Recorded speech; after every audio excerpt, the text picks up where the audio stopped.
Mongolia, a land of painted deserts dancing in mirage. Mongolia, a land of mystery, of paradox and promise. A thirsty land, a land of desolation. Gazelles, wild asses, and wolves ranged the marching sands. Few explorers had been there, and they brought back tales of thirst, cold, and hunger. One of the most famous scientific expeditions in history wound its way toward Mongolia's dinosaur graveyard. Its leader was a charismatic and controversial explorer named Roy Chapman Andrews.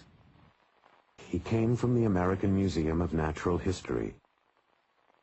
But Andrews was an incurable publicity hound and a scientific cowboy. Where his paleontologist used a camel hair brush, Andrews hacked away with a pickaxe. But he found one of the richest dinosaur boneyards in the world.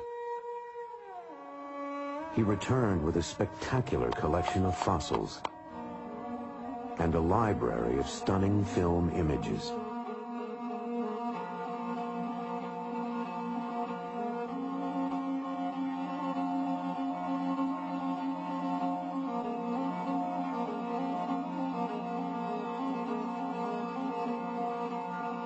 But in the 1920s, communists seized power in Mongolia.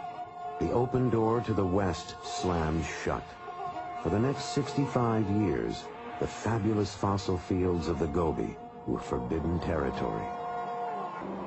Roy Chapman Andrews thought he'd solved the problem in the 20s with a new piece of technology.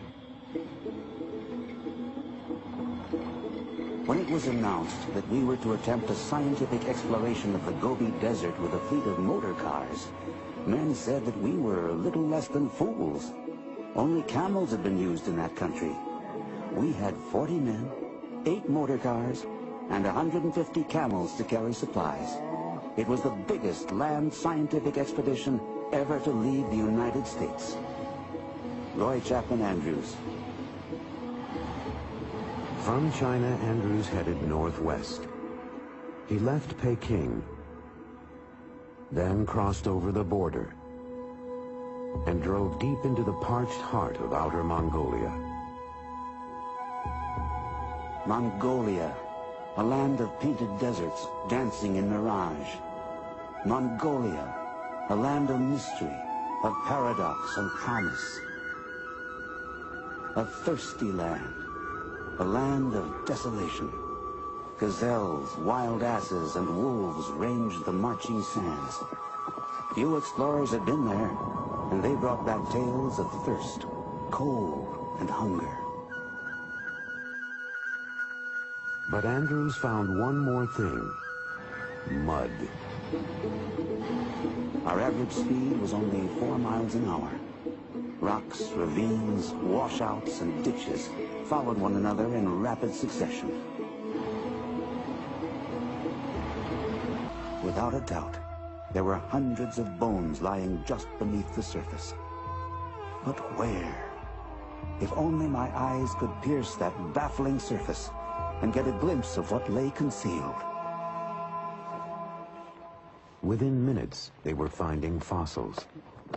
Andrews and his team had stumbled onto the mother lode of dinosaur bones. They discovered the remains of some 200 different animals, many of them completely new species. The fossils revealed a world that Andrews found alien and terrifying. Dinosaurs were the sort of creatures you might think of as inhabiting another planet, or the kind you dream of in a bad nightmare. Roy Chapman Andrews, too, spent more than a few days wandering the Gobi. But in the end, he blundered into a discovery that stunned the world. A member of his expedition literally stumbled across a critical link in the great chain of being. On July 13th, George Olson reported that he had found some fossil eggs.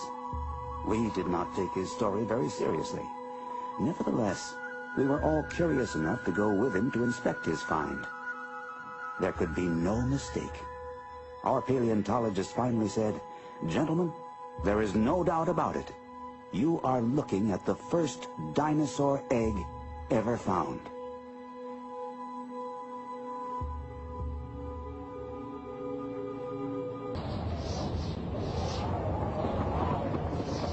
In the late 20s, the winds of change blew fiercely over the great dinosaur fields of Mongolia. That's when Roy Chapman Andrews was forced to leave the Gobi forever. We are more than ever convinced that Central Asia was a paleontology Garden of Eden. Still, we have shown the way, have broken trail, as it were. Later, others will reap a rich harvest.